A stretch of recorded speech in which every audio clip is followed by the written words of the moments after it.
Hello? Hello? Now I'm gonna ask you to subscribe. No! I'm sorry. That's the wrong answer. Aren't you gonna get that? No. Who do you think I am, Casey Becker? Who's Casey Becker? She's a girl in the story called Scream. I'm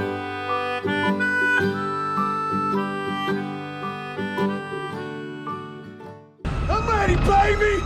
Hit it! It starts off with Casey answering the phone and finding out that some guy is calling and saying that he wants to murder her. I want to play a game. Why would he call? Well, he's a very polite murderer that wants to give her a heads up that he's coming, and that he wants to scare the crap out of her first. But even that doesn't work because she doesn't believe him. Is this some kind of joke? But he keeps calling like, no, I am super serious about killing you. I have one of those mobile phones that are slowly becoming popular in the late 90s, and I'm outside, and I'm gonna do it really soon. So she hangs up. They've got 900 numbers for that. See ya. But he calls back, and she keeps answering. Why does she keep answering?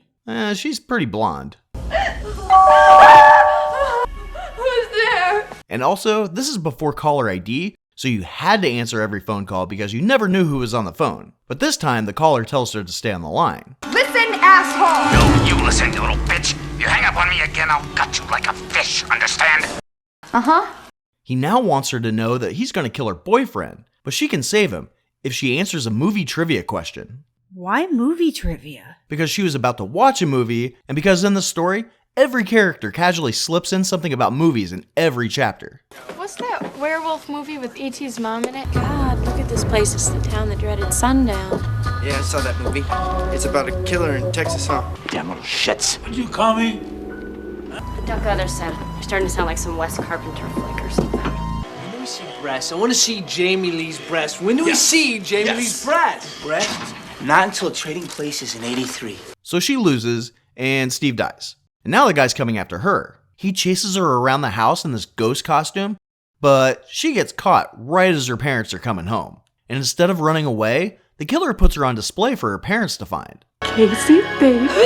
The next day, the police decide that they should start questioning all the high school students. Why would they question the kids? Because they were... Shut up. I guess they think that they would be the ones most likely to kill a jock and a cheerleader. You are pathetic. But during their investigation, we find out that this girl Sydney's mom was killed last year, but the killer, Cotton Weary, didn't know she was home, and she helped the cops catch him. So maybe this is just an elaborate way of getting her to help with this investigation.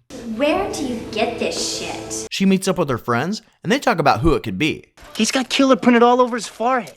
I think it's her father. Whoa. You still think it's me? Are you telling me that's not a killer? Everybody's a suspect! And well, Sydney's dad's out of town, so she wants to stay with her friend Tatum, but she can't pick her up until later. So she takes a nap, and then she gets a call from Ghostface. Like in Wu-Tang?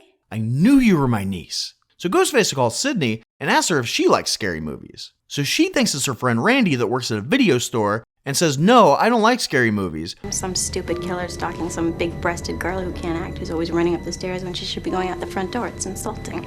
So Ghostface says he's outside, but she doesn't believe him. So she picks her nose and tells him to come and get her because I guess she doesn't know about cell phones either. She goes back inside, and Ghostface bursts out of the closet. That must be soundproof, and she runs upstairs instead of out the front door. It's insulting. So she locks herself in her bedroom, and her boyfriend Billy climbs in the window. He drops his cell phone, and she thinks that he was the killer, even though Ghostface was just at the door seconds ago. And this was way before parkour started, so he would have just regular climbed up. But she still runs away from him, towards the guy with the knife, and Tatum's brother Dewey's at the door to scare... himself. What did Mama tell you? When I wear this badge, you treat me like a man of the law. When they leave headquarters, this reporter, Gail Weathers, wants to talk to Sydney about her almost dying, so she punches her in the face. Why? Well, she's really not the nicest person. Jesus, the camera, hurry! My name isn't Jesus. When I say hurry, please interpret that as move your fat tub of lard ass now! And she also thinks that they have a connection since she covered her mom's murder last year. You owe me. I owe you shit. While Billy's being interviewed, Ghostface calls and says that she was wrong about who killed her mom. And Dewey's worried, so he brings his gun to find out who's on the phone. Oh my God! There's a man with a gun! Hello. The next morning, Sydney bumps into Billy, who apparently never washes his hands, and then she gets attacked in the bathroom. So how does it feel to be almost brutally butchered? People want to know. They have a right to know. And then, 2 kids are dressed up like Ghostface, but I'm not sure how they knew what the killer was wearing because the news didn't actually show this until after this part. And the principal tells them that it's rude to dress up like that. Fairness would be to rip your insides out, hang you from a tree so we can expose you for the heartless, desensitized little shits that you are. But he does cancel school. On behalf of the entire student body, we all say thank you! And dies. Dewey finds out that the phone calls are coming from Sydney's dad's phone, and now all the cops are looking for him. You stay close to Sydney. Don't let her out of your sight. Yes, sir. I'm telling you, the dad's a red herring. So because there's a curfew, all the kids decide to have a party, and I guess their parents all think that it would be harder to kill them in a group. Totally protect you. Yo, I am so buff. I got you covered, girl. So at the party, Tatum goes to get something to drink from the garage. Am I the beer witch? And Ghostface is there, but she thinks it's just someone from the party being stupid, like the guys at school. How does she get away? Oh, she doesn't. She gets stuck in the doggy door. Like she was gonna fit. Now dive through the keyhole, Scott. You dive small, then you emerge big. So Billy shows up at the party and wants to talk to Sydney. You know, you guys can talk. Whatever. And then someone calls the house and tells them that the principal got taped to the goalpost at the football field. So everyone leaves the party. Let's go over there before they pry him down. Dewey and Gail find Neil Prescott's car, and now Dewey's sure he's the killer. Well, Billy and Sydney talk. Here comes the obligatory chit shot. But after, Sydney still thinks that Billy could be the killer until Ghostface comes in and stabs him. You don't still think it was me, do you? No. Ghostface chases her through the house, and she has to go out a window. But when she falls out of it, she lands on a very well-placed and soft boat. Oh, close call. But then she finds Tatum. She runs out to Gail's van, where she hides with Not Jesus. Not Jesus gets dead, and Sydney gets away in a doggy door-sized tunnel in the back of the van, because she's smaller than Tatum. Yes.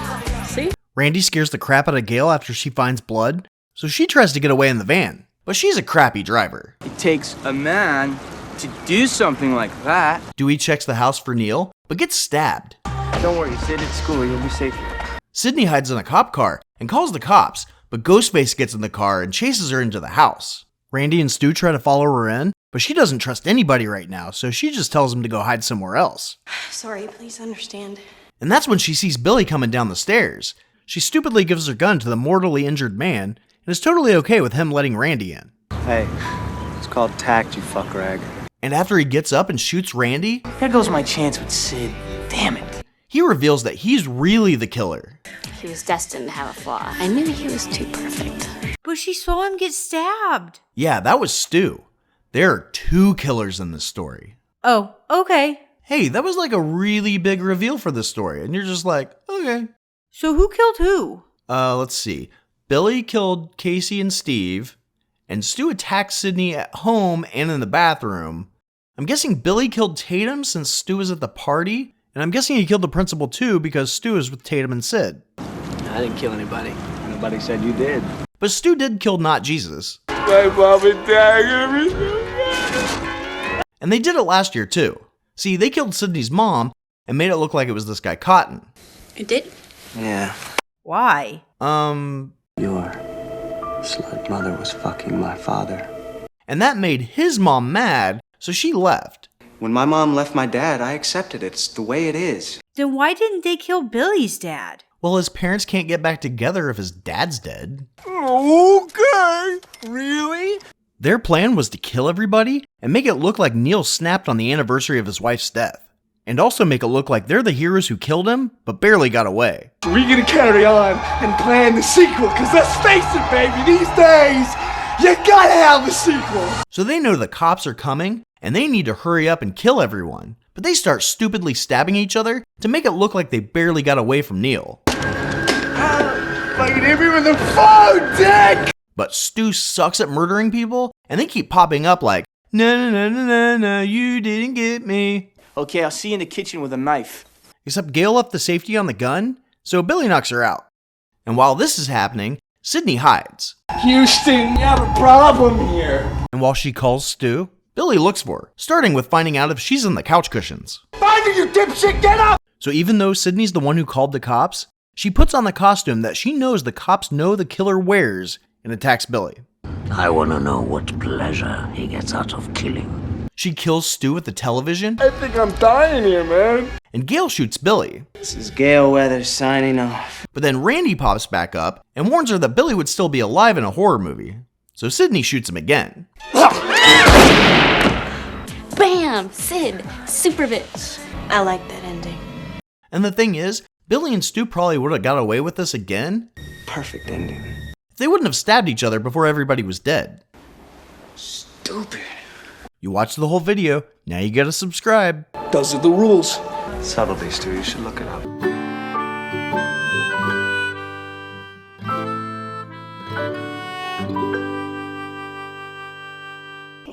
Look, I gotta go.